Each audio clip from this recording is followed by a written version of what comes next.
પાટનગરના road રસ્તાની હાલત જોઈને પાટનગર હોવાનો ભાસ થતો નથી। શહેરના મુખ્ય સેક્ટર 23 જ્યાં કડી જેવી મોટી સ્કૂલ આવેલી છે ત્યાં રોડ રસ્તો ખૂબ જ ખરાબ હાલતમાં છે। સેક્ટર 23 અને 24ના વળાંક સ્વામિનારાયણ મંદિર પહેલા રોડ રસ્તો છેલ્લા 6 મહિનાથી બિસ્માર હાલતમાં છે। આ દરમિયાન કોઈ સમારકામ કે કામગીરી હાથ ધરાઈ નથી। ઉપરથી હવે ગટરનું ઢાંકણ પણ તૂટી જતા પરિસ્થિતિ વધુ ખરાબ બની છે। રસ્તાની ખરાબ હાલતના કારણે વાહન ચાલકો હેરાન પરેશાન થઈ રહ્યા છે અને તંત્રની બેદરકારી સામે નારાજગી વ્યક્ત કરી રહ્યા છે।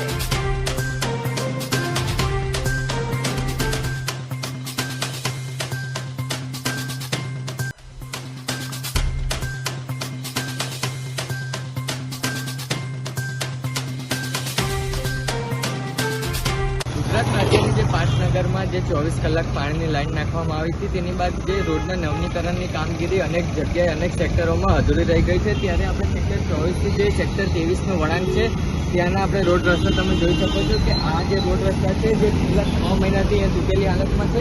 મારા કેમેરામેનને કહીશ કે મારી સાથે આ રોડ રસ્તાની સાથે કે જે પેલી ગટર છે કે હું જોડે કહીશ કે ગટરમાં બી ગાબડું પડી ગયું છે। તેના કારણે અહીંયા જે સ્થાનિક લોકો છે સ્થાનિક લોકો દ્વારા પટ્ટી રાખવામાં આવે છે તેના કારણે કોઈ બી અકસ્માત ના થાય, પરંતુ તંત્રને ધ્યાન રાખવું પડશે કે અહીંયા ખાડા પડી ગયા છે અને 6 મહિનાથી આટલો જે રસ્તો છે તે ખૂબ ખરાબ હાલતમાં છે।